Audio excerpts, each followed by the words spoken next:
미리 얘기하지만 이게 내가 언제까지 이 수업을 할 수 있을지 모르겠어. 왜냐면 이제 계약하면서 수업이 조금 많아져서. 근데 미리 얘기를 하자면 이제 시간 얼마 이제 수능 남은 기간 동안 어떻게 하면 좋을지 얘기를 해볼게. 내가 옛날에 말했잖아. 내가 양치기를 했는데 각 성적이 오르는데 한계가 있었다고. 그래서 내가 해본 결과 문학은 금방 올라 좀 비문학에 비하면. 네. 근데 문학은 나는 어떻게 했으면 좋겠냐면은 내가 얘기했잖아. 차라리 책 하나를 파서 한두 지문을 정확히 분석하는 거를 해봐. 예를 들면 내가 혼자 못하겠어. 그러면은 뭐 오늘 배우는 지문 중에 고고 있잖아. 고고. EBS나 아니면 뭐 이투스 메가스터디 같은 데 가서 고고 치면은 뚝 뜨지 않아? EBS는 뜨더라고. 여러 선생님들이 해설해준 강의가 떠. 그래서 그 강의들 중에서 내가 그냥 듣고 싶은 거를 집어가지고 나는 웬만하면 최신으로 듣거든? 해가지고 그거 분석하는 걸 한번 들어. 그러면은 어떻게 분석을 하는지 뭐 솔직히 내가 저번에 얘기해준 것처럼 의성어, 의태어가 합해서 음성상징어다. 뭐 직유법, 비유법에는 은유가 있고 직유가 있고 의인도 있고 이렇게 크다, 뭐 틀이 크다 그런 거를 다 개념을 하나하나 설명해주는 개념 강의를 듣기에는 시기가 적절하지 않아. 그래서 지금부터 해야 될 거는 그렇게 분석하는 걸 보고 아 시를 이렇게 해석하는구나 그거를 내가 받아들이고 그거를 적용하는 연습을 해야 돼. 그래서 너네가 시간상 가능할지 모르겠지만 내 기준에는 하루에 모의고사 하나는 풀어야 돼. 국어 하나. 그리고 오답하는 거. 그 정도 했으면 좋겠어. 내가 원하는 만약에 국어를 방학 잡아서 높이려면 1등급 만들려면. 그리고 비문학은 어떻게 했으면 좋겠냐면은 이제 나만의 문제 푸는 방법을 만들어야 돼. 이제 정확도를 높여야 되잖아. 아까도 보니까 친구 말했던 거 보니까 문학에서는 이제 한두 개? 더 안 틀려. 근데 비문학에서 지금 다 나갔다며. 그럼 비문학에서 어떻게 해가지고 내가 다 맞을 건지를 본인이 전략을 짜야 돼. 내가 얘기했다시피 어떤 애는 뭐 비교해가지고 예를 들어서 실제로는 어떤 거고 관련론은 어떤 거고 해서 정리를 딱 해놓고 푸는 친구가 있는가 하면 또 어떤 친구는 왔다 갔다 하면서 푸는데 내가 한 번에 쫙 읽고 풀었을 때 정확도가 떨어지면 이제 쪼개는 연습을 하라고. 그냥 이렇게 밑줄 해가지고 뭐 이렇게 표시해놓고 하는 걸로는 내가 볼 때 조금 만약에 지문이 길어질수록 헷갈릴 것 같아. 본인만의 방법을 한번 만들어보세요. 그래서 오늘은 해설이 기존에랑 좀 다르게 한번 해봤어. 어떻게 해봤냐면은 문제 먼저 보고 본문 보려고. 왜 이렇게 내가 봤을 때 생각을 해봤어. 왜 다른 선생님들이 해설을 이렇게 잘 안 하나. 근데 내가 이렇게 해보니까 조금 정신이 없어. 근데 오늘의 강의는 이해시키는 것도 중요하지만 문제 풀 때 나는 이렇게 했다는 거를 보여주려고 하는 거니까 이해 안 된 거 있으면 또 개인적으로 와요. 한번 해볼게요. 자, 1번 질문이죠. 가와 나의 내용 전개 방식으로 적절하지 않은 거예요. 나는 적절하지 않은 거 하면 나 아는 거에다 무조건 동그라미 치고 문제 풀 때도 4개는 적절하다는 말이잖아. 그러니까 나는 읽어. 하나만 틀렸다는 거니까. 배경 지식을 얻으려고.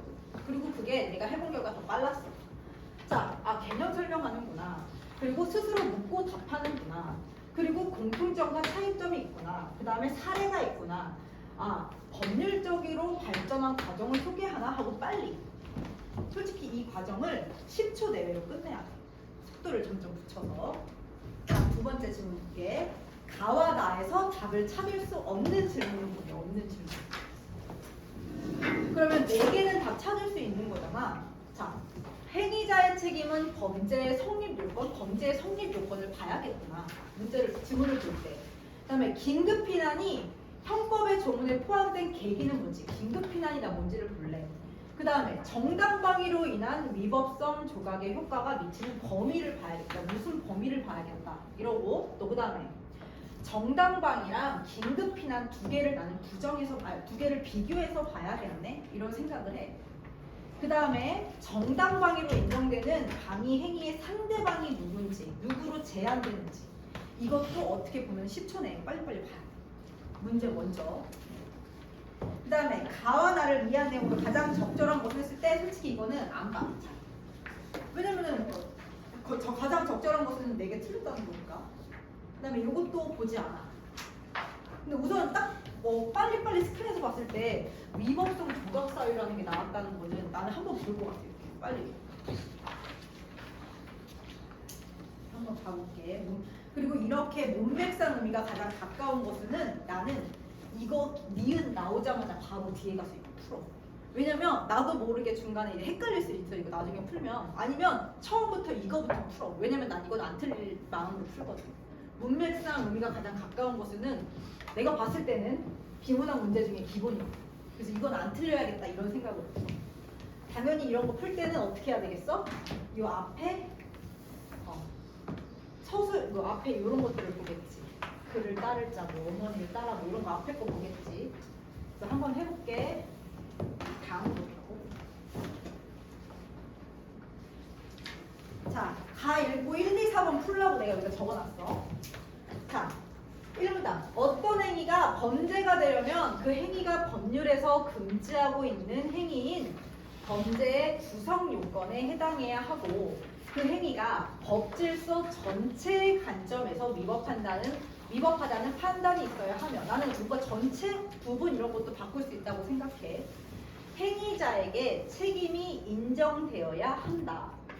아, 그러니까 여기까지만 읽었어도 범죄 행위가 되려면 금지하고 있는 행위인 구성 요건에 해당해야 되고 그 행위가 법질서 전체의 관점에서 위법하다는 판단이 있어야 되고 그 다음에 행위자에게 책임이 인정되어야 하는데 이걸 성립 요건이라고 하는구나. 딱 봐도 근데 느낌 나올 것 같지 않아? 그 다음 우리나라의 형법은 사람의 행위가 범죄 구성 요건에 해당하면 위법성이 있는 것으로 추정하고 있다. 그러면 당연히 구성 요건 중요하지. 그런데 어떤 행위가 범죄 구성 요건에 해당하지만 예외는 당연히 또 나오죠.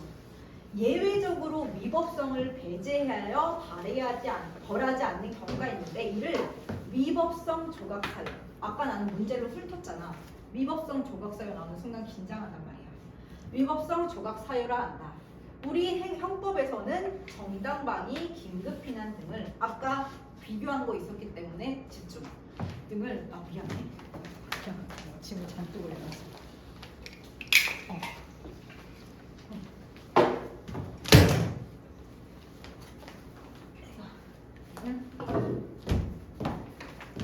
등을 위법성 조각 사유로 규정하고 있다.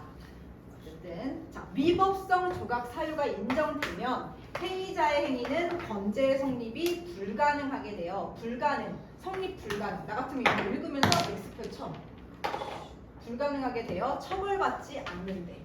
그러면 딱 읽으면서 어떤 느낌이 오냐면은 뭔가 이렇게 법에 위반은 되지만 처벌받지 않는 사유가 있을 것 같아. 그게 뭘까? 이렇게 생각을 하면서 본다.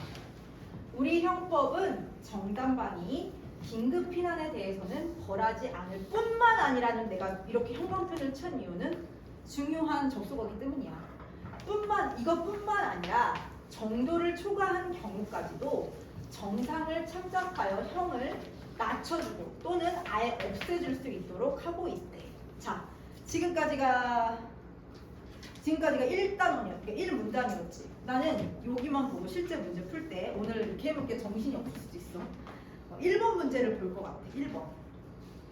자, 용어의 개념 정의했죠. 그리고 웬만하면요 용어의 개념 정의하는 거는 답이 안 돼. 지금까지 문제 풀어봤잖아. 우선 이거 1번 해결했어. 그리고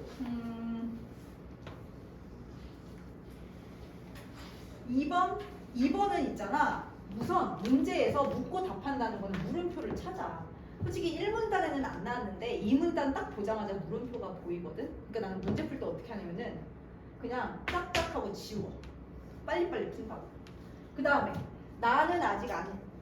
나는 두 가지 용어. 아직 나 안 읽었으니까 풀 수가 없고 그 다음에 사례를 아직 제시하지 않았으니까 할 수 없어. 그러니까 나는 이따가 요거 3개만 볼 거야. 그 다음에 또 풀 수 있는 거는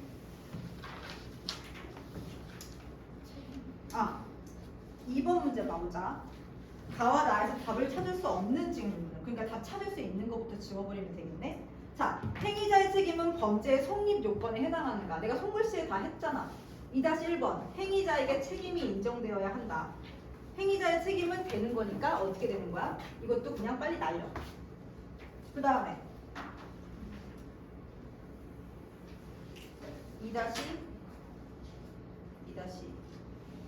2-3도 정당방위로 인한 위법성 조각의 효과. 위법성 조각의 효과 아까 집중해서 봤잖아. 미치는 범위를 물어봤어. 미치는 범위가 뭐래?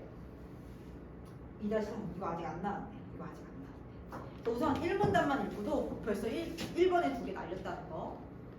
그 다음에 이어서 가볼게. 2문단. 자, 다음 사례를 살펴보자. 사례 보는 순간 사례 나왔어. 1번에 가의 모두 설명 대상과 관련된 사례를 제시하고 있다. 난 솔직히 이게 머리에 박혀 있어. 넘어갈게. 자, 사례를 살펴본데 A가 자신을 비방했다는 얘기를 들은 B는 흥분하여 A의 집에 찾아가 폭행을 했고 A가 이를 방어하는 과정에서 B를 넘어뜨려서 B가 허리를 다쳤다면 범죄가 성립할 수 있을까? 물음표. 물어봤네. 이 사례는 형법 제21조 자기 또는 타인의 법익에 대한 현재 위법한 침해를 방지하기 위한 상당한 이유가 있는 행위인 정당방위에 해당하여 범죄가 성립하지 않는다. 성립하지 않는구나. 묻고 답했어. 자기 스스로. 그 다음에 3문단.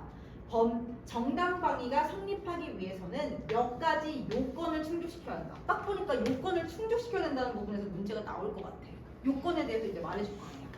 나는 그리고 이런 거 읽을 때 우선 나오지. 그러면 그 다음 이런 거 찾아. 세 번째, 네 번째 그거 찾는다고. 딱 보니까 보여. 다음. 그래서 보니까 우선 자기 또는 타인의 법익을 침해하는 위법한 공격이 있어야 한다. 그리고 이 공격은 직접 임박한 것, 방금 막 시작된 것 또는 아직도 계속되는 것 등 현재성도 있어야 한다. 침해는 개인적인 법익에 관한 것이어야 하며 원칙적으로는 생명, 신체, 재산이나 명예, 인격권 등 모든 법익의 침해에 대해 정당방위가 가능하다. 자, 다음으로 현재의 침해를 방어하기 위한 방위 의사를 가지고 침해에 대한 적법한 방위 행위를 해야 하는데 뿐만 아니라 또 나왔지. 보호적 방위뿐만 아니라 공격적 방위도 가능하대. 자, 나는 이거 플러스 표시한다니까. 방위 행위의 상대방은 오직도 중요하지. 오직 침해자로만 제한되며 제3자까지 방위의 행위의 상대방이 되는 것은 아니다. 아니다라는 순간 나오면 나는 X를 친다고. 자, 방위 행위는 상당한 이유를 갖춰야 하는데 상당한 이유란 방위 행위가 객관적 상황에 따라 침해를 즉각적으로 종료시키는 데 적합하며 전체 상황을 고려하여 방위자가 사용할 수 있는 수단 중 가장 경미한 수단이어야 한대. 약한 수단이어야 한대. 됐죠? 여기까지. 솔직히 근데 나는 이렇게 끊어 읽는다고 해서 흐름이 그렇게 끊기지 않거든. 문제 풀 때. 근데 이것도 내가 해본 결과 하면은 늘어. 뚝뚝 끊기는 느낌이 있다고. 있는 것도 늘어. 그 다음에 여기까지 읽고 그냥 풀자. 4문단 정당방위로 인한 위법성 조각의 효과는 위법성 조각의 효과는 오직이랑 비슷하니까 오로지 행위자 자신에게만 미친다. 행위자가 정당방위 상황에서 침해 방어에 필요한 방위 형태의 한계를 넘어서거나 또는 침해가 아직 일어나지 않고 있거나 혹은 이미 종료되었음에도 방위하는 과잉방위는 지금 이렇게 가로표 쳐있지. 내가 문제 풀 때도 이렇게 풀어. 헷갈리잖아. 과잉방위가 뭔지 개념을 설명해 준 거잖아. 정당방위로 인정하지 않는다.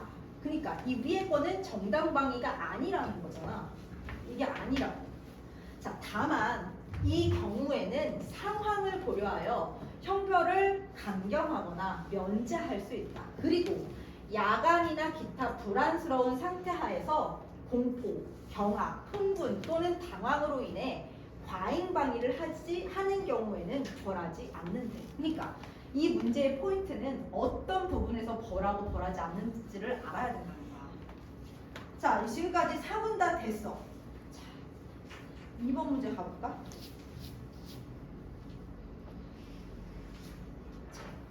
우선 용어 개념 무조건 이런 지문은 하죠. 그 다음 스스로 묻고 답하는 거 했죠. 그 다음에 공통점, 차이점 지금까지 비교하면서 했잖아. 정당방위, 긴급방위 했고 그 다음에 사례 100% 나왔습니다. 근데 가와나무도 법률 설명 대상이 법률적으로 발전한 과정 안 나왔잖아. 그러니까 1번에 5번은요. 가 보는 순간 해결하고 2번 나지문 볼 때는 아예 보지도 말아야 돼. 됐죠? 그 다음에 2번 가와나에서 답을 찾을 수 없는 거를 찾으래. 그러니까 어쨌든 2번 봐봐. 긴급피난이 형법의 조문에 포함된 계기 안 나왔어. 근데 우선 1번, 3번, 4번, 5번 같은 경우는 내가 여기 옆에다 다 표시해 놨잖아. 2-몇, 2-몇 이거 읽으면서 쪼개면서 봐야 돼. 우선 이거 가만 읽어도 해결이 되는 부분이야. 가 지문만 읽어도. 그러니까 내가 지금이랑 좀 기존과 해설을 다르게 한 부분은 기존의 해설은 자 이거 몇 문단에 어디 있죠? 이거 몇 문단에 어디 있죠? 이거는 어떻게 보면 내가 너네를 설득하는 과정이야. 여기 있다. 근데 내가 원하는 거는 이제 너네가 지문을 보고 그걸 쪼개가지고 이걸 이렇게 빨리빨리 찾는 연습을 해야 돼. 그리고 내가 첫 시간에 얘기했던 것처럼 어려운 이유가 뭐냐면 다르다를 어떻게 표현한다고 했어? 같지 않다라고도 표현하고 같지 않다라고 하고도 표현하고 또 다양하다라고도 표현한다고. 그러니까 우리가 선지에서 문제 푸는 연습을 하면서 이 표현을 어떻게 바꿔가는지. 다행인 거는 수능에서 표현하는 게 비슷해. 그러니까 이 표현 방법을 우리가 이제 어떻게 보면은 조금 숙지를 해야 돼. 됐죠? 그 다음에 가와나를 이해한 내용으로 가장 적절한 것은 나를 아직 안 읽긴 했는데 정당방위 의사가 있으면 방위자의 행위가 있어야만 정당방위를 인정할 수 있다고 여기 앞에 나와 있어. 내가 밑줄 쳐놨어. 3-1 적법한 여기 송글씨 해설을 보면은 3문단에 적법한 방위 행위를 해야 하는데 하면서 나와 있어. 그러니까 없더라도 있더라도 이런 거는 당연히 그동안 많이 바꾸는 유형이란 말이야. 그러니까 만약에 내가 이런 거 문제 풀 때도 느낌 먼저 오면 어떻게 보아야 되냐면은 이런 거 다 밑줄 쳐야 된다. 배제하고 그 다음에 피해자의 주관, 그 다음에 합리적 의견을 좋아하는 건지, 초과해서 상당한 이익을 갖추는 건지, 처벌을 받지 않을 수 있는 건지, 가장 경미한 수단인지, 뭐 제한하는지 이런 포인트 잡고 문제를 난 먼저 푼다. 그러면 훨씬 빨라. 비문학. 나는 근데 난 솔직히 근데 지금 위험한 거는 나는 이 연습을 하루 이틀에서 된 건 아닌 것 같아. 이게 갑자기 빨라지진 않는다? 근데 어쨌든 나는 지금 시점이면 해볼만 하다고 생각해. 한 달 안에 계속 하면 빨라져. 그래서 그냥 나중까지 이렇게 쓰자. 너무 정신이 없긴 해. 다 오늘 도산 손글씨 해설에다 다 해놨기 때문에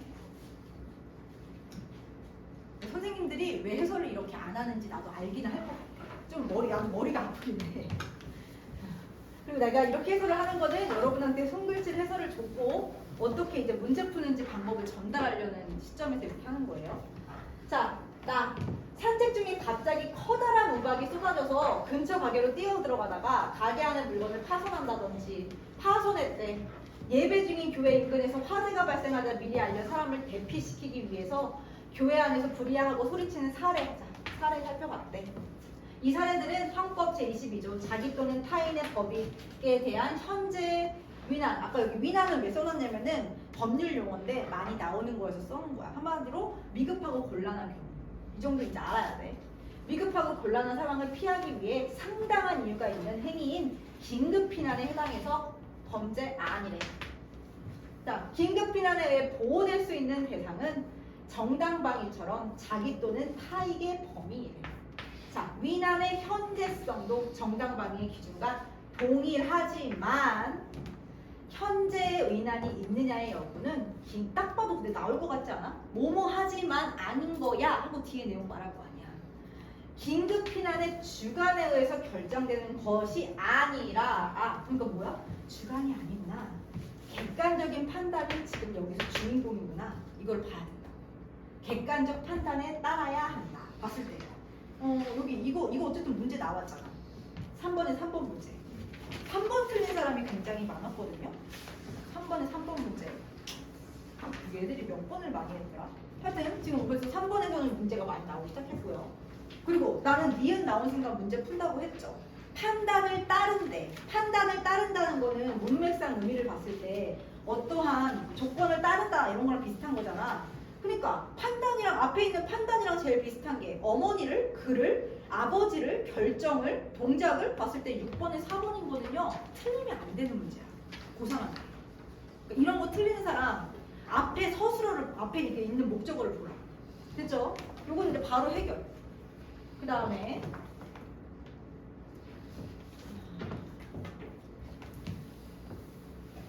자 여기서 상당한 이유란 피난행위에 의해 보호되는 이익이 침해되는 이익보다 의심할 여지 없이 우월해야 하며 나는 그럼 이런 거 보면 문제 풀 때 어떻게 하냐? 상당한 이익이란 피난행위에 보호되는 이익이 침해되는 이익보다 의심해야 할 여지 없이 우월하다. 그럼 이렇게 부동어 방향으로 표시한다고.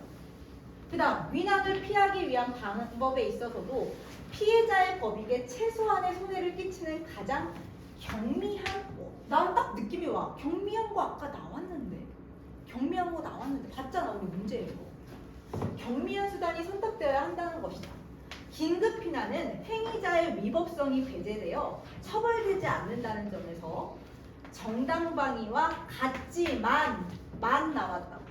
만 나왔으면 비교잖아. 맞지만 그 법적 성격은 다르다. 아 나오겠다. 이거 나오겠다. 긴급 피난이 위법하지 않은 침해에 대해서 일정한 한도에서 피난하는 것을 법이 허용하는 것인데 반해서 또 비교했네. 비문학의 포인트는 차이점을 아는 거야.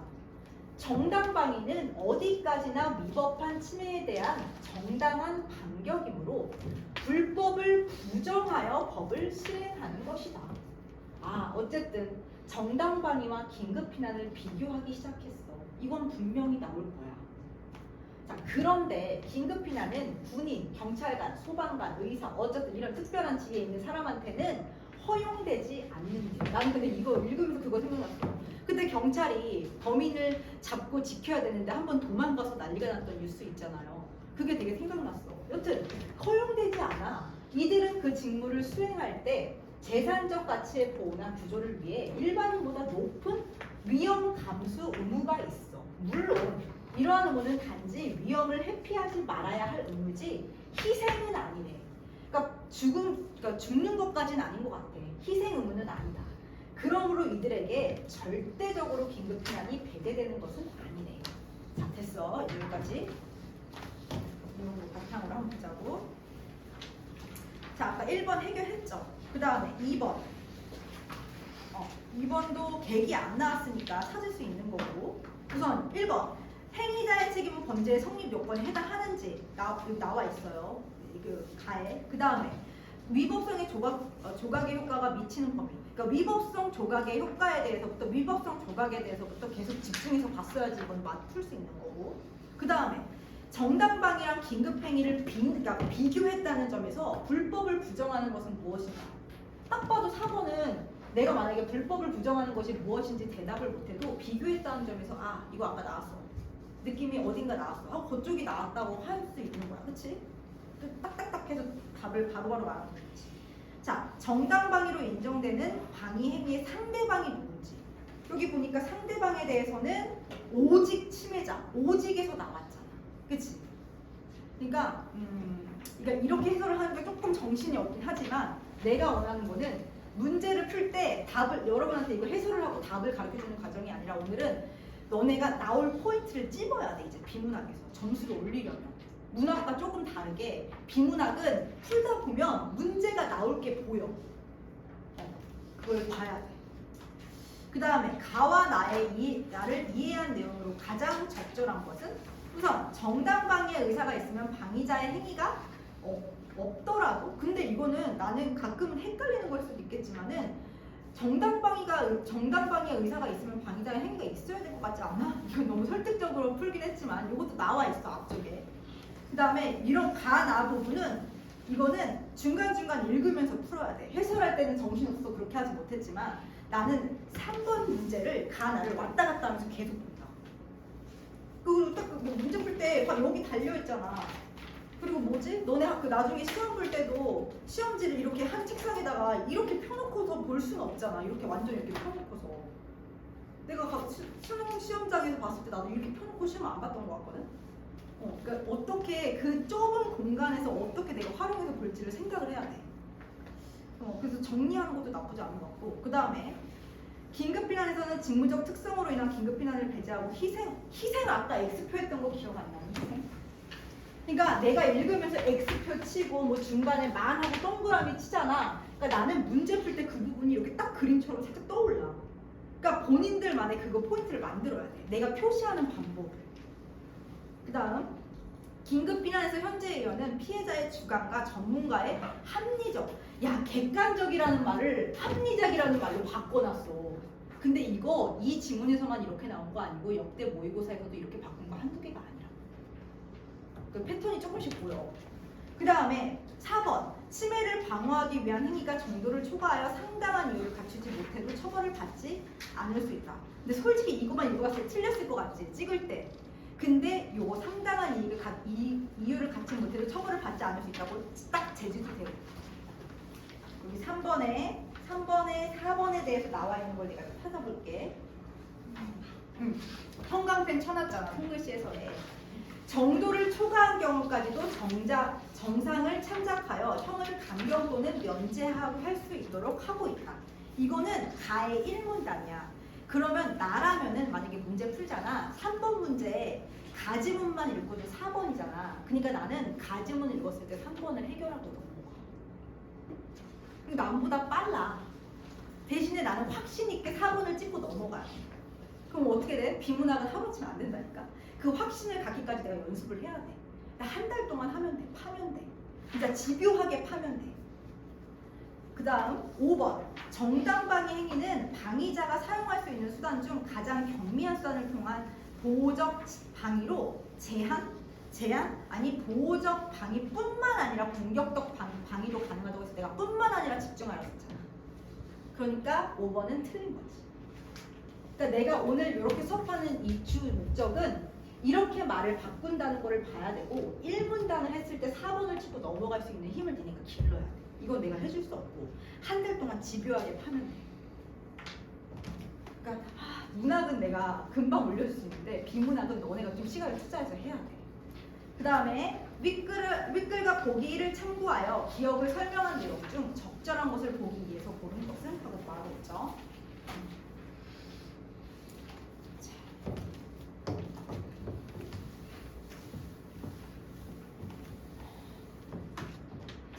위법성 조각 사유는 일반적으로 누구도 자신에 대해 침해를 방관할 필요가 없다라는 자기보호 원칙과 법질서 소우의 원칙, 그러니까 이거랑 이거 두 개 다 필요한 거네. 두 가지 근본 사고를 포함한 일종의 자연법적 권리로 볼 수 있어요. 권리자가 재판상의 보호를 구하는 것이 불가능하여 행하는 긴급구제는 어떠한 시대, 어떠한 법령에도 항상 실행됐대. 긴급은 법칙을 가지지 아니한다라는 법률 격언에서 알 수 있듯이 국가의 구조를 기대할 수 없는 긴급한 상황을 맞아 자기 힘으로 구제 수단을 행사한 경우 이를 형사제재에서 벗어나게 한다라는 원리와 관련이 있대. 자, 기억을 설명한 내용. 기억이 뭔지 한번 봐볼까? 기억을 보니까 위법성 조각사유라고 그걸 쳐져있네. 여튼 그리고 나는 문제 풀 때 떨리잖아. 그러니까 나는 차라리 기억 위에다가 헷갈리지 않게 위법성 조각사유 이거 써놔. 시험 볼 때 차라리 한 번 쓰는 게 나중에 실수 안 하는 게 더 커. 내 기준으로는.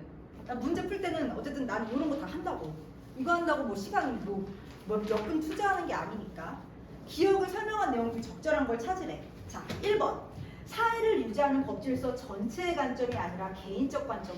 근데 여기 보기만 읽어도 전체의 여기 전체의 관점이 아니라 개인적 관점에서 판단을 안 해. 그치? 이거는 사회를 유지해야 하는데 전체의 관점이 아니라라는. 이건 틀렸지. 전체의 관점이지. 그 다음에 형식적으로는 범죄 행위이나 불가피한 상황에서 개인의 긴급 대응 조치를 인정하여 실질적으로 처벌하지 않는 것. 이건 누가 봐도 그냥 재진술에서 설명한 거네. 국가가 완벽하게 개인의 모든 위기 상황에서 구제할 수 없다는 현실적 한계를 인정.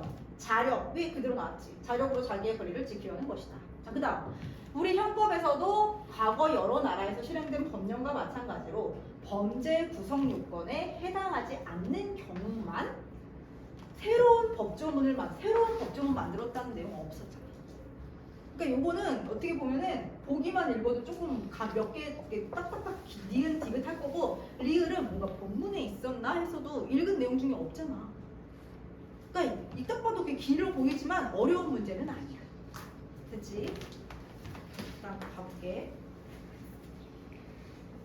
그리고 내가 볼 때 1번 문제 같은 게 수능 난이도랑 거의 비슷한 거 같아. 1번 같은 거. 우리 전에 막 예술 지문 나오고 했잖아. 그런 거는 뭔가 너네가 예술을 어려워했던 것 같고. 이거 왜 이렇게 흐리멍텅 돼야지. 자, 어쨌든 적절하지 않은 거.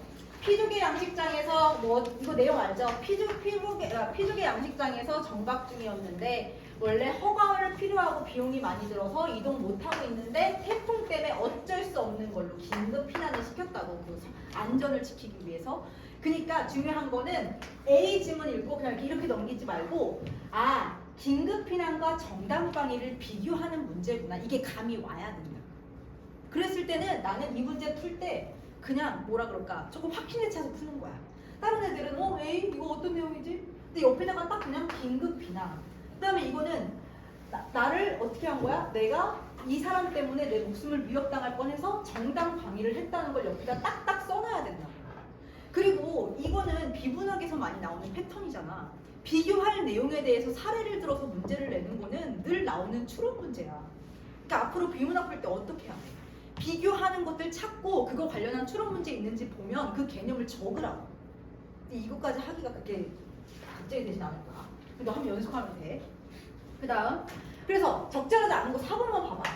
D의 행위는 C와 달리 반복되는 침해를 방지하기 위한 예방적 조치를 고려한 것으로 볼 수 있다. 만약에 내가 본문을 이해 못했으면은 4번도 맞지 않나? 이랬을 수 있을 것 같아. 근데 중요한 거는 반복되는 침해를 방지하는 게 정당방위랑 그렇게 관련이 없어. 여기 위의 내용에 따르면 이 상황에서는 맞겠지. 그러니까 이 상황이 아니라 윗글을 바탕으로 이 사례를 이해하는 거잖아. 4번 됐죠? 그 다음에 그래서 1번부터 6번 했고, 자, 또 머리가 아프니까 뭐라 그럴까? 문학을 해야 되려나? 그래서 그 다음 문학을 한번 해보자. 질문 있으면 언제든지 해. 물어볼 거 있으면. 뭐요? 해보세요.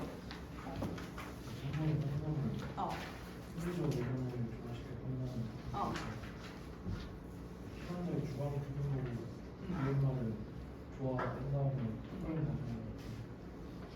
잘 안 들려. 솔직하게. 한번 문제에서 틀린 거는 주관이랑 좋아하고 합리적 의견을 전문가의 합리적 의견을 판단한다면 그 지문의 객관적 판단이랑 그걸 일치한다고 본다고? 그러네. 너 그렇게. 나는 말을 살짝 너무 객관적인 거랑 합리적인 건 다른 거니까. 왜냐면은 나는 딱 객관적과 합리적에 대해서 비교해서 말할 수 있거든. 근데 객관을 완벽하게 그냥 해버리면 전문가의 객관적 의견이라는 있을 수가 없잖아. 사람이. 전문가의 객관적인 게 없으니까. 그래서.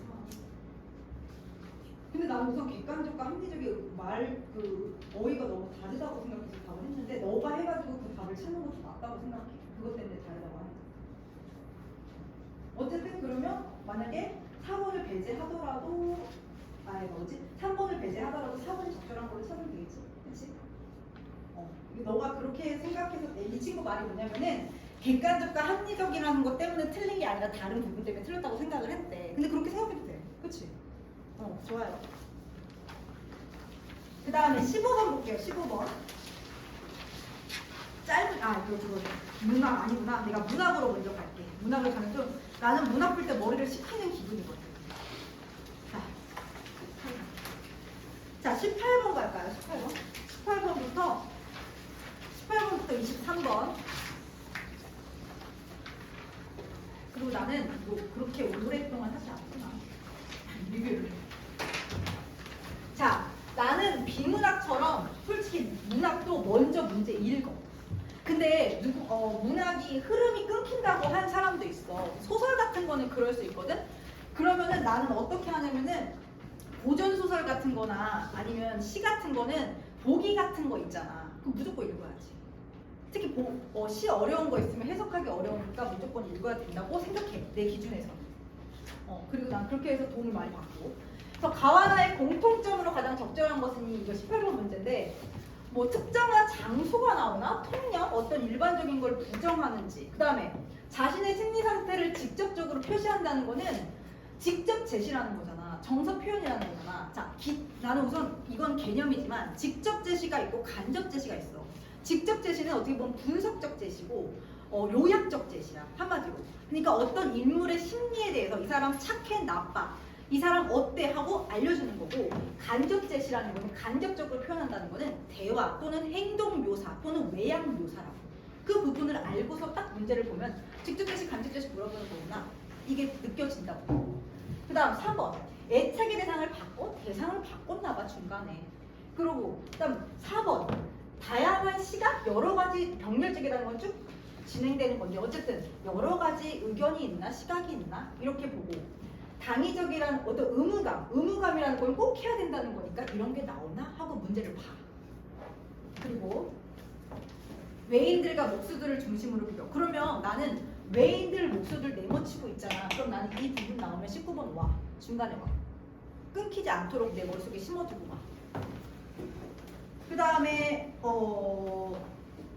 솔직히 위에 거는 20번에 여기 보기 같은 거는 나는 먼저 읽기는 하거든. 근데 그렇게 도움이 될 보기는 아니긴 하는데 뭐 문학 작품에서 장소에 대해서 나오나 보다. 여기 시에서 장소가 되게 중요한 것 같고 그리고 중요한 거는 당연히 이런 건 알죠. 장소가 하자의 인식, 정서, 태도의 변화를 가지고 온다는 건 아는데 뒤에 게 좀 포인트인 것 같아.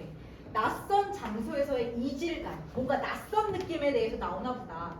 그런데 때로는 그 이질감이 자극이 돼서 긍정적으로 변화를 유발하나 보다 하면서 나 같으면 20번 먼저 보기는 해.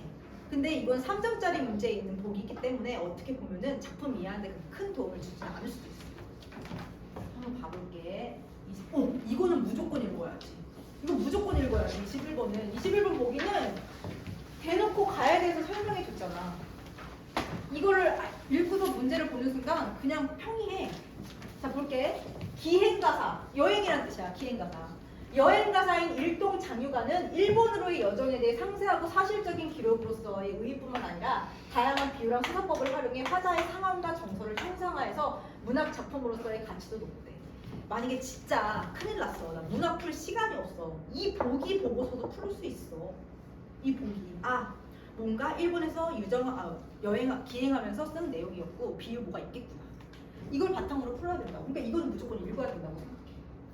그리고 3점, 이거 3점짜리 아니구나. 이런 거는 그리고 중간중간에 확인할 수 있는 거긴 한데 이거 다 읽고 풀어도 상관없죠. 그래서 그럼 뭐 문제 꽤 많네. 자, 나 부분에 대한 거네. A, B. 그리고 내가 얘기했듯이 나는 A, B 실수할까봐 떨릴 땐 적어놓는다고. 만약에 짧은 거라면. 그 다음에 옥수수에 대해서 나왔어요. 옥수수를 주목해 봐야겠다. 그래서 한번 이거 볼게. 여기 있는 그 문제 푸는 방법은 내가 정한 거 아니야. 내가 이거 EBS 그 파이널 모의고사 치면은 어떤 선생님이 설명해주고 있어. 선생님이 강의하기 전에 밑에 띄어. 이렇게 풀라고. 나 갖다 적은 거야. 이건 나만의 방법이 아니라는 거지. 자, 한번 볼게. 고국을 돌아보니 야색이 참 많아요. 우선 한자 잘하면 솔직히 조금 해석하는 게 유리하긴 해. 밤야자야. 밤빛에 참 많아요. 아무것도 안 보이고 연애의 각진포에 불빛 두어 점이 구름밖에 뵐만하다. 지금 여기서는요. 배 위에서의 풍경을 그냥 묘사한 부분이야. 그러니까 내가 이게 완벽히 해석이 안 돼. 각진포 뭐야, 뭐 야색 뭐야. 그냥 이렇게 생각하면 돼. 배 위에서 풍경을 이렇게 표현했구나. 그런 다음에 배방에 누워있대. 배에 누워있다고. 그러면서 내 신세를 생각하니까 직접 제시 있죠. 직접 제시 뭐야? 나 신나네. 가뜩이나 신나는데 대풍, 큰 바람이 일어나서 태산 같은 성남 물결 천지에 자욱하니 모모 같은 직유법이죠. 비유 쓴 거죠. 크나큰 망곡주. 그러니까 망곡주라는 거는 만 배의 크기의 배라는 거니까 큰 배구나. 이러고 넘어간다고. 망곡주가 나뭇잎 분리이듯 뭐뭐 하는 듯도 직유법이야. 그러니까 너네들이 직유법에 대해서 헷갈릴까 봐 얘기해주면은 직유법은 뭐뭐처럼 뭐뭐 같이 뭐뭐 있냐 뭐뭐 인듯 이거 다 그냥 직유법이잖아. 그러니까 요거 나오는 순간 뭐야? 비유다. 그냥 비유. 그리고 이렇게 좀 내가 풀어본 결과 시에서 비유가 안 나오는 건 거의 없어. 시에서의 비유가 없다는 거. 그래서 선지에서 비유를 사용했다 그러면은 무난무난하게 넘어가야 돼. 자, 그 다음 하늘에 올랐다가 지함. 여기 지함이 뭔지 나와 있잖아. 땅에 주저앉은 곳에 내려치니 이 아래 왔다 갔다 했구나. 그리고 난 진짜 시 문제 풀 때 상승 하강 이미지 있으면 화살표를 이렇게 표시를 하거든. 그 다음에 12쌍 돛대는 참처럼 굳어있고 어쨌든 가지처럼 굳어있고 그 다음에 신두폭 초석돛은 반달처럼 배불렀네. 그러니까 바람의 돛이 이렇게 바람에 이렇게 부풀려진 걸 지금 뭐라고 표현한 거야? 반달이라고 표현한 거지. 바람 불으면 돛대가 이렇게 튀어나오잖아. 그 다음 굵은 우레잔 벼락은 등 아래서 진동하고 성년고래 동안용은 자 요거를 해석할 때 어떤 틀린 친구 보니까 요거를 진짜 선생님 용이 물속에서 희롱하네요. 진짜 용이 있네요 라고 표현을 했더라고. 근데 이거는 그냥 진짜 용이 아니라 파도를 용에 비유한 표현일 뿐이야. 그러니까 마치 파도가 용 같다는 거지. 그리고 방 속에 요가 타구, 요가는 오줌 받는 거고 타구는 가래침 뱉는 거야. 여튼 그런 거 몰라도 상관은 없고 방 속에 요가 타고 자빠지고 엎어지며 상하좌우 배안 넓은 잎잎이 우는구나. 이윽고 하면서 자, 상황 뒤바뀌죠. 이윽고 해가 돋거늘 장간을 하여 보세. 일어나 배문 열고 문설주 잡고 서서 사면을 돌아보니 와 장할지고 와 장하다. 이것도 어떻게 보면 직접적으로 자기의 정서를 말한 거죠. 자, 인생 청지간에 이런 구경이 또 있을까? 구만리 우주 속의 큰 물결뿐이로다. 자, 여기까지 이렇게 내가 어떻게 알아봤지? 21번을 한번 본다니까? 시간 길잖아. 그럼 굳이 이해 안 되는데 하나하나 언제 짚고서 보고 있어. 이런 거를 보라고. 그럼 21번 봐봐. 적절하지 않은 거를 찾아.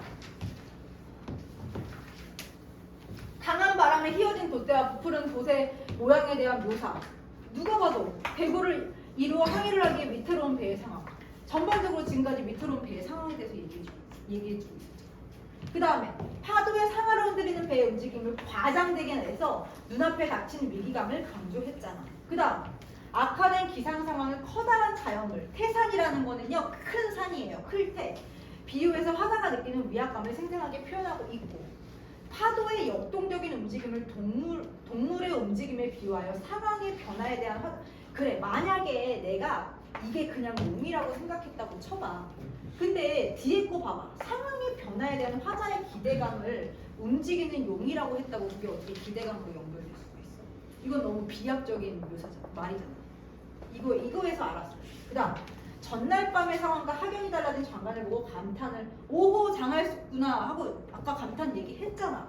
내뱉으며 화자의 거창 감격을 강조하고 있지. 예를 들면 21번 같은 경우는 이걸 도와줬기 때문에 이런 걸 틀리면 안 돼. 그죠? 그리고 나중에 21번 풀 때 이걸 굳이 읽을 필요는 없는 거지. 요거만 읽으면 되는 거지. 처음에 이거 봤으니까. 그 다음에 다시 시로 가서 그 뒤에 자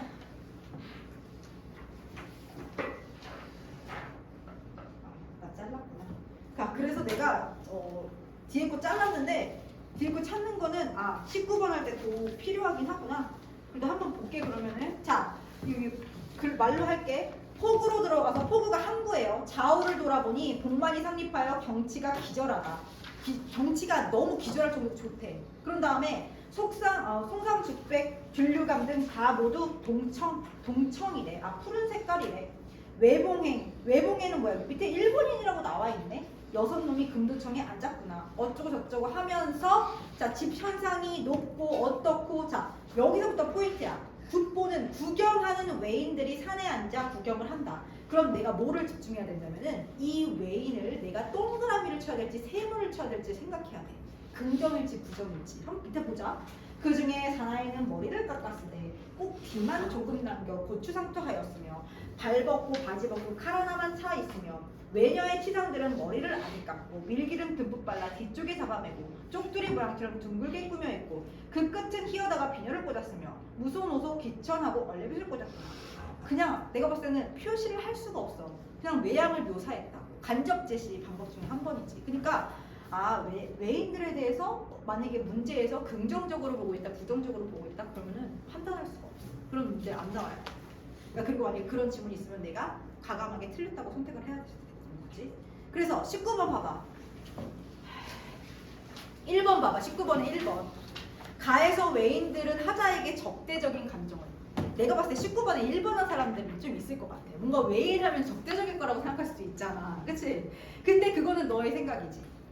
표현, 너 동그라미 칠지 세모를 칠지 근거가 없었잖아. 그러니까 외인에 대해서는 이렇게 평가를 내리는 거는 안 되지. 그 다음 두 번째. 가에서 외인들은 하자의 정서적인 이질감을 오히려 완화시키는 게 아니라 강조하겠지. 나와 다른 이 외인들. 그치? 그래서 이거 틀렸고. 그 다음 3번. 가에서 외인들은 화자가 과거에 지향은 내가 추구하고자 하는 거고 지양은 안 하는 거라고 내가 말했어. 지향하려는 가치? 말도 안 돼. 근거 없어. 그 다음 가에서 외인들은 화자가 외적인 모습을 관찰하는 대상으로만 머무른데 우선 여기까지 맞잖아. 외양묘사 한 거잖아. 그럼 답을 지금까지만 봐도 1, 2, 3번은 날라가야지. 그러니까 나는 19번을 먼저 본다고 각까지 보고 그래서 1, 2, 3번까지 날리고 나서 4, 5번 갔다가 고민한다. 그 다음에 5번 가에서 외인들은 화자에게 삶에 대한 성찰? 누가 봐도 성찰 아닐 것 같지. 그러니까 뭐야 19번 문제 4번 하고서 넘어가야 돼. 문학에서도 시간을 최대한 줄여야 돼. 문학 많이 맞는 거 좋은데 내가 원하는 건 이거야. 몇 분 걸려서 많이 맞았냐고. 비문학 다 포기하고 문학 다 맞으면요 솔직히 소용없어. 그럼 비문학 할 시간이 없는 건데 그걸 우리가 뭐 문학 다 맞으려고 국어 영역 푸나? 그거 아니잖아. 이제 문학을 시간 줄여. 이제 과감하게 답을 선택을 해야 돼. 됐죠? 그 다음에 이제 이거 목수 볼게. 목수 이거 수필이에요. 그리고 우선 내가 이거 얘기해주면은 이 김훈이라는 작가의 특성 자체가 원래 소설을 쓸 때도 그렇고 수필을 쓸 때도 그렇고 자기가 체험한 거 형식으로 많이 써. 이 사람은 수필을 되게 많이 쓰고 실제로 자기가 김훈이라는 사람이 글을 쓸 때 이런 방식으로 쓴대. 그러니까 이 김훈의 글이 나왔을 때는 어떤 거야? 또 체험적인 글을 내용을 쓰겠구나. 그다음 한번 볼게. 나는 놀기 좋아하고 일하기를 싫어한다. 자기 직접적으로 얘기해줬어. 나는 일이라면 딱 질색이야. 어쨌든 근데 일은 내 몸을 나로부터 분리시킨다. 일이 몸에서 겉돌아서 일 따로 몸 따로가 될 때 나는 불안하대. 나는 오랜 세월 동안 소외된 노동으로 밥을 먹었대. 나는 이제 아무데도 붙여주는 곳이 없고 기웃거릴 곳도 없어서 혼자 들어앉아 있대. 또 막 무는 개들이 너무 많아 돌아다녀서 대문 밖에 나가지도 못한대. 자, 그래서 지금 반복적으로 나온 게 일이야. 그러면 이 글에서 얘기하고자 하는 것이 일에 대한 작가의 어떤 내용이겠구나. 이걸 알아야지. 요즘 나의 일이란 하루에 그저 두어 줄씩 장문을 하는 것이다. 그런데 나는 때때로 그마저도 하고 싶지가 않대. 자, 글이란 아무리 세상에서 잘나서 사람들을 놀라게 하는 몇 줄이라 하더라도 그 물쪽 바탕은 훈민정음 24글자를 이리저리 깨어 맞추고 붙였다 떼었다 하는 것이다. 그러니 글을 쓸 때 오른손엔 연필, 왼손엔 지우개를 쥔 내 몸은 부지할 곳이 없고 숨쉴 공기가 모자란다. 그러니까 한편으로 지금 글쓰기에 대해서 조금 나태를 느꼈나 봐. 그다음 다 큰 사내가 어찌 연필과 지우개만으로 그 몸의 일을 넉넉히 할 수 있겠는가. 나는 이렇게는 도저히 못한다 하고 정서를 제시해주고 있죠. 지난번 글쓰기를 아예 끝내고 안 하고 놀았다. 내가 사는 마을에는 집주는 공사장이 있었고 이제 내가 그 목수들의 일을 들여다보기 시작한 거지. 목수들의 일. 젊은 목수들이었어. 내가 할 수 있는 건 없었고 나를 귀찮아해. 근데 그 목수들은 허리춤에 여러 가지 연장을 차고 있었고 자, 젊은 목수들의 연장은 아름답고 그들의 망치들이며 톱질과 대패들은 행복해 보였다. 그러니까 행복했다는 거에서 목수는 어떻게 보면 긍정적으로 보고 있구나. 이런 느낌이 오잖아. 긍정적으로 보고 있구나. 세상의 재료들을 재고 자르고 깎고 다듬고 일으켜 세우고 고정시킨 자들의 기쁨으로 그들의 근육은 푹 거였고 날이 선 연장들은 햇빛에 빛냈다. 연필과 지우개는 잊혀져야 마땅하니라. 어떻게 보면 지금 이 사람은 육체 노동에 대해서 찬양하고 있는 거야. 이 부분에서. 그치? 자기 글쓰기에 대해서 어떻게 보면 나태를 느끼고 내가 이 부분을 이렇게 빨리빨리 읽는 부분은 이 이유는 이거 지금 지문 길잖아. 솔직히 수능에 이렇게 긴 지문 나왔는데 이거 언제 다 읽고 있냐고. 이런 거 읽는 거를 시간을 단축한 연습을 이제 해야 해. 내가 봤을 때는 긴 지문을. 자, 공사장 옆 마을 그늘에서 목수들이 먹다 남긴 소주를 마셨는데 내 마음은 슬픔 더하기 기쁨이야. 그래서 기뻤대. 그 다음에 소음이 어째서 편안하고 아름답게 들리는가? 내가 시에서도 그렇고 들리는가라는 거는 편안하고 아름답다라고 하면 된다고 그랬어. 자, 그리고 그 소음을 편안해하는 내 마음은 자 자신의 결핍이고 불행이래. 이건 중요한 부분이지. 지금까지 기쁘고 어떻다고 하다가 내 마음은 불행해 라고 말해주고 있네. 그런 다음에 이제 포인트가 이걸 다 읽었다는 전제 하에 자, 옥수수가 이제 나오기 시작합니다. 그리고 여기 전까지 읽었을 때 나는 외인과 목수들을 중심으로 가와나를 비교한 부분을 중간에 와서 19번을 푼다. 솔직히 나는 중간에 풀어도 그게 흐름이 끊기지 않거든. 여기까지 읽고. 근데 그 흐름이 끊기지 않도록 연습을 해야 돼. 자, 한번 19번 보자. 19번. 자, 가와나를 비교한 내용으로 외인들과 목수들을 중심으로 비교를 하래. 자, 아까 전에 이거 1번, 2번, 3번 지웠지. 가에서. 그러면은 자, 우선 4번 맞는지 확인해. 가에서 외인들은 화자가 외적인 모습을 관찰하는 대상들로만 머무르는데 반해서 나의 목수들은 글쓴이가 관찰하면서 그의 부러움을 유발하는 대상.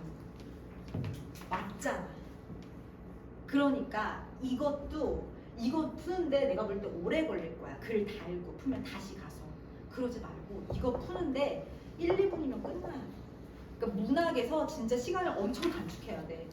나도 비문학 막 수학 지문 하면은 조금 긴장해서 풀어. 나도 못 가기 때문에. 근데 나는 그 시간을 문학에서 다 확보한다고. 됐죠? 그 다음에 옥수수부터 다시 가. 거기에 심은 옥수수가 자라서 입이 제법 늘어졌대. 나는 옥수수 먹기보다도 옥수수나무 쳐다보기를 더 좋아해. 옥수수 잎은 난초처럼 깔끔하고 세련되지는 않지만 거칠고 싱싱한 잎으로 가득 차 있다. 옥수수 잎이 거침없이 뻗어나가고 힘찬 각도를 이루며 꺾이고 비틀리고 휘어진 모습은 나를 신나게 만든대. 난 그럼 여기까지 읽으면 무슨 생각? 이 글쓴이는 옥수수를 굉장히 좋게 보고 있구나. 긍정적으로 보고 있구나. 그리고 어쩌고 내려가서 자, 공사 중인 집의 처마 끝에 매달려 못질을 하는 젊은 목수들은 그 아름다움으로 나를 주목들게. 여기서 다시 한번 확인해주네. 목수들이 아름답대. 아름다움은 우선 긍정적인 이미지인 건데 목수를 아름답다고 표현한다는 점에서 목수들은 되게 긍정적인 대상인 거야. 그러나 누구의 삶인들 고달프고 스산하지 않겠는가. 나무통이 좁아서 뿌리가 삐어져 나온 옥수수를 들여다보면서 나는 새로운 슬픔으로 지나간 슬픔을 위로한대. 자, 새로운 슬픔으로 지나간 슬픔을 위로한대. 자, 여기까지 봤어. 그러니까 내가 옥수수를 보면서 느낀 게 새로운 슬픔인 거잖아. 지나간 슬픔은 뭐야? 내가 글쓰기 하면서 힘들었던 그 마음들. 자, 그랬을 때 문제를 한번 가보자. 자, 가와나의 공통점. 자, 우선 1번 특정한 장소에 대한 통념을 말하고 부정하고 이런 내용 아니에요. 그쵸? 누가 봐도 1번은 아니죠. 특정한 장소에 대한 통념이라니. 예를 들면 통념이라는 거는 널리 일반적으로 통하는 어떤 느낌이야, 개념이야. 만약에 내가 이런 부분을 잘 몰라, 통념을, 그럼 지금부터 네이버 사전 쳐서 하나하나 해야지. 통념이 뭔지, 이념이 뭔지. 뭐 예를 들면은 상의적인 게 뭔지. 어휘를 하나만 정리만 해도 이런 선지에서 내가 확실해진단 말이야. 통념은 널리 통하는 개념이야. 그래서 예를 들면은 뭐 널리 통하는 장소에 대해서는 우선 통념이 있을 수가 없지만, 예를 들면 무덤 하면은 죽음, 스산함, 뭐 그런 게 통념일 수 있는 건데 이 글에서는 느껴지지 않았어. 그 다음에 2번 자신의 심리 상태를 직접적으로 표현하는 거는 착하다 나쁘다 외에도 마음이 우울하다 슬프다 기쁘다인데 대놓고서 지금 정서들이 나왔다고. 그 다음 3번 애착의 대상을 바꿈. 누군가가 이걸 할게 뭐 예를 들면은 나지문에서 옥수수로 뭐 대상이 바뀌었다고 생각했을 수도 있을 것 같아. 근데 가와나의 공통점인데 그럼 가는 거죠. 가 아니지. 그 다음에 4. 사건을 바라보는 다양한 시각이 병렬적으로 제시되어 있다. 이거는 나그랩수 미쳐볼 때 아는 게 우선 가도 아니고, 그리고 나 지문에서도 다양한 시각이 그냥 어떤 목수를 보고 내가 그냥 내 삶에 대해서 생각해보고 그런 거지 그 목수가 이렇다 저렇다라는 의견은 없었잖아. 그다음 5번 당위적으로 표현으로 자신이 수행한 역할에 대한 의무감을 드러내고 있다. 의무감은 없었죠. 우선 가시 자체도 뭐였어요? 일동장유가. 일동장유가라는 거는 내가 배에 가해서 한번 있었던 그 내가 놀았던 얘기를 쓰는 건데 의무감이라니 논거에 대한 의무감은 아니죠. 제목만 보고도 딱 아니구나. 자, 한번 이거 볼게. 20번도 중간중간 풀 수 있다는 걸 말한 거야. 진짜 내가 시간이 없어서 두 지문 중에 한 지문만 읽잖아. 그러면 지우고 나머지로라도 하면 확률적으로 다 맞을 수 있잖아. 진짜 시간 없는 사람들. 자, 문학작품에서 이제 장소에 대해서 얘기를 했는데, 자, 대방은 화자가 자신의 상황과 처지에 대해서 걱정을 하도록 만들고 있고 신나다라고 대놓고 정서 나왔어. 그치? 자, 가에서 포구, 항구에 도착하면서 바라본 경치는 장소에 대해서 부정적으로 주다니. 내가 봤을 때 입원한 층어들도 있을 것 같아. 뭔가 막 넘실거리고 파도가 오고 그런다는 점에서 볼 수 있을 것 같은데 이거는 3점짜리이기도 하고 3점짜리인데 보기가 도움을 좀 줬어. 뭐래? 이질감이라는 거는 낯선 느낌이야. 낯선 게 부정적인 건 아니야. 우리가 여행 갔을 때 이질감을 느끼지만 그렇다고 해서 그 장소가 부정적인 장소는 아닌 거잖아. 그 다음에 3번. 가에서 인가의 새로운 형상은 화자가 생소함을 느끼게 하고 있고. 그쵸. 인가의 거기 가서 갑자기 이제 배에만 있다가 인가 보니까. 그 다음에 나에서 공사장은 일에 대한 글쓴이의 인식 변화를 긍정적으로 작용하고 있고. 우선 목수들에 대해서도 긍정적으로 보고 있고. 그 다음 나에서 마당은 익숙한 공간이었지만 옥수수를 심는 공간이 되면서 글쓴이한테 깨달음을 주고 있고. 이거는 그냥 어떻게 보면 재진술인데 옥수수를 보면서 저 옥수수가 저렇게 삐집고 튀어나오려는 모습을 보면서 나도 새로운 생각을 하니까 깨달음을 주는 거 같지. 요거 3점짜리인데 혹시 요거에 대해서 이해 안 돼? 이거 안 돼서 내가 답했는데 말할 거 있어요? 내가 봤을 때 이게 이거 3점짜리가 아닐 것 같다는 생각이 들었는데 생각해보니까 또 부정적이라고 볼 수도 있을 것 같긴 해. 그러니까 딱 2번이 정확하지 않더라도 내가 1, 3, 4, 5번이 틀렸다는 걸 알면 되는 거야. 문제 풀 때. 그 다음에 이거 아까 했지? 기대가 많이 나고 있고. 그 다음에 나의 A와 B가 뭔지 한번 보자. A, 슬픔. 결국은 둘 다 슬픔이야. A는 새로운 거, U. 나 이렇게 쓰고 얘는 과거 이렇게 쓰겠어. 안 써. 적절한 걸 찾으래. A는 삶의 본질에 대한 깨달음에서 비롯되었고 B는 글쓴이의 개인적인 생각. 해놓고 얘기 써놨잖아. 우리가 삐져나온 옥수수를 보면서 저렇게 생명력이 삐져나오면서까지 살려는 깨달음. 정말 대단하다. 삶이란 뭘까? 그리고 B는 글쓴이의 개인적인 고민. 나 글쓰기만 해온 내 삶에 대해서 계속 처음부터 글 쓰는 거 지겨워하고 낙태하는 태도를 갖고 있어. 요거 3번. 그래서 내가 봤을 때는 우선 1번은 말도 안 되고 글쓴이의 정서를 압축적으로 드러난다. 그래서 B가 너무 아니잖아. A는 그렇다 쳐도. 자, 그 다음에 A는 이 새로운 거 깨달음은 슬픔은 도구를 다루는 능력의 부족함? 아니 내가 옥수수를 위해서 큰 틀을 안 만들어줬다고 생각하는 거야? 근데 옥수수는요 큰 틀을 만들어줬다 해도 옥수수가 크잖아. 엄청 크잖아. 삐집고 나오는데 다 힘들 거라고. 그 다음에 A는 글쓴이가 타인과 맺었던 관계에 대한 어려움. 그러니까 이거는 내가 볼 때 이 문제를 낸 의도는 이 슬픔이 의미하는 바를 칵칵 찾으라는 거야. 이거를 못 찾고 딴 얘기로 생각해가지고 슬픔을 본 거는 어떻게 보면 그 글을 나 혼자서 다르게 해석해. 그치? 그 슬픔이 의미하는 게 뭔지를 내가 찾아야. 근거는 그래 있고. 자, 옥수수에 대한 화자의 태도를 중심으로 나를 감상한 내용으로 적절하지 않은 것을. 자, 이 사람이 이제 글쓰기는 안 하고 새로운 일인 옥수수 키우기만 하면서 살겠어요? 그래도 열심히 가봐요. 네, 상관없어요. 중간에 화장실 가도 되고요. 적절하지 않은 것은 5번이겠죠. 요거 헷갈릴 만한 게 또 뭐가 있을까? 헷갈릴 만한 게 뭐가 있을까? 나 궁금해. 그게 아니라 새로운 일은 열심히 안 해요.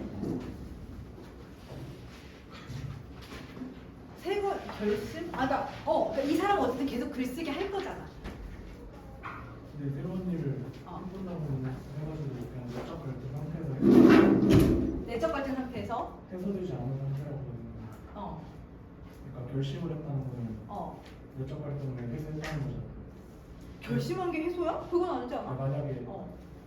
예를 들어서 새로운 일을 꿈꾸다가 앞으로는 다른 일을 해야겠다고 했으면 어.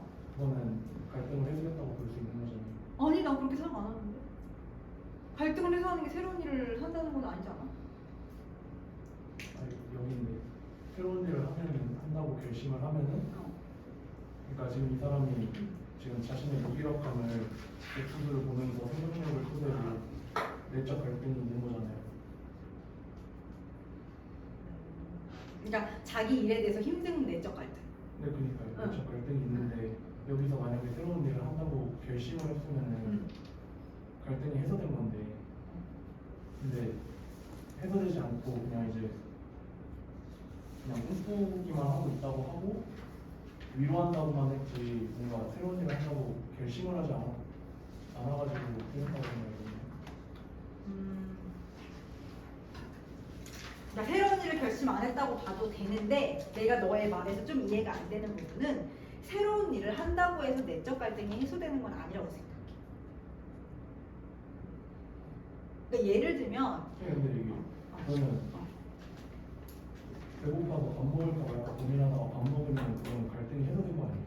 그러니까 고민할 거리가 없잖아요.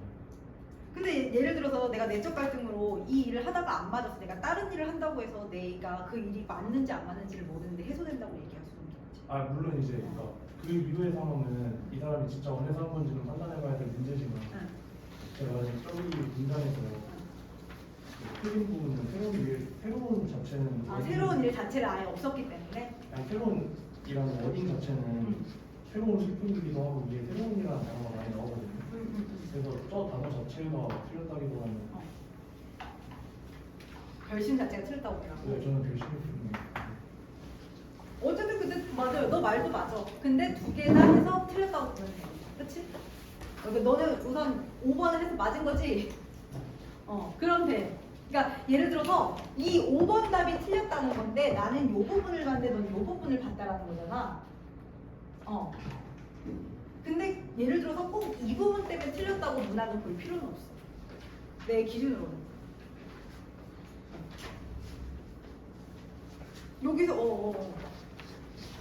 알겠어요. 자,